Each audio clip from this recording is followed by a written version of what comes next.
regulations on the square. Remember, nothing's allowed to overshadow the gate.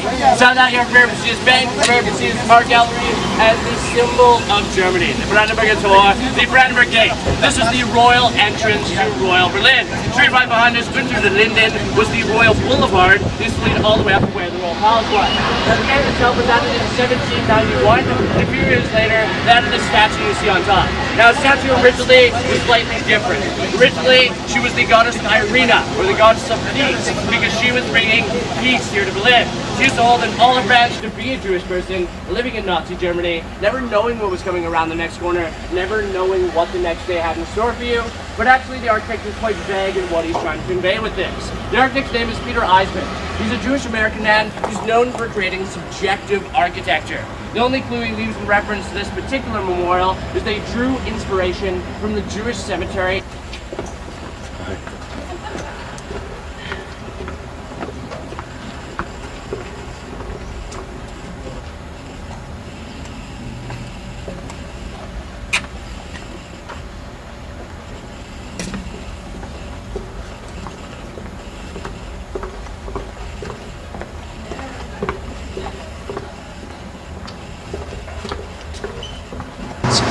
Now, the main architect for the Third Reich is a guy named Albert Speer.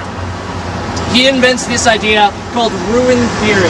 This is the idea that today we can go and see the ruins of the Egyptian and the Roman and the Greek empires. He wanted to make these massive stone buildings so that hundreds of years from now, people could go and see the ruins of the Nazi Empire. Now, it's actually amazing that this building stands at all today because, as I said, 90% of the inner city of Berlin is bombed and destroyed in World War II. How did this building survive? It is gigantic, and it's the Air Force Ministry. I would have expected to be a main target.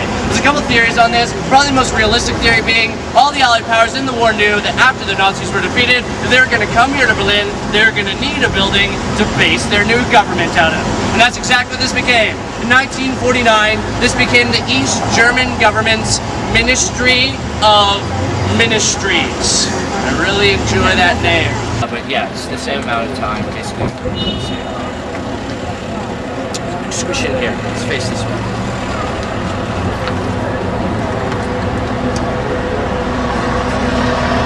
Berlin. At Checkpoint Bravo, they would take the comes out of your passport. 15 minutes long. What that means.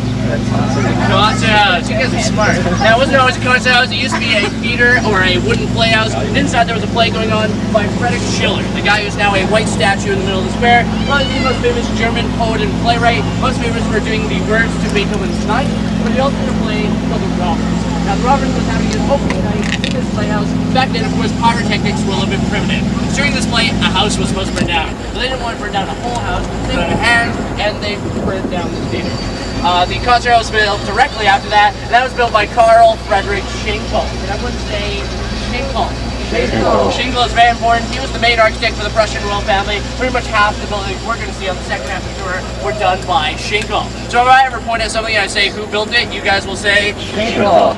A lot of people believe this is exactly why Hitler wore brown pants, but that, of course, is a completely different story.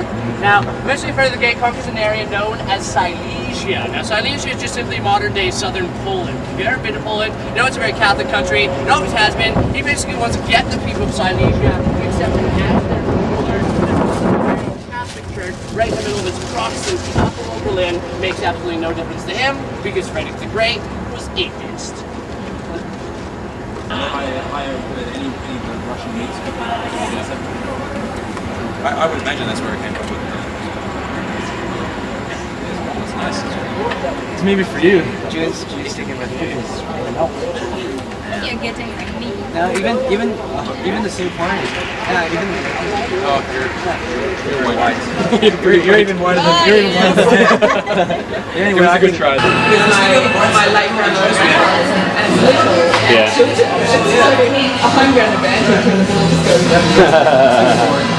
And you mean it's warped or it's actually tilted?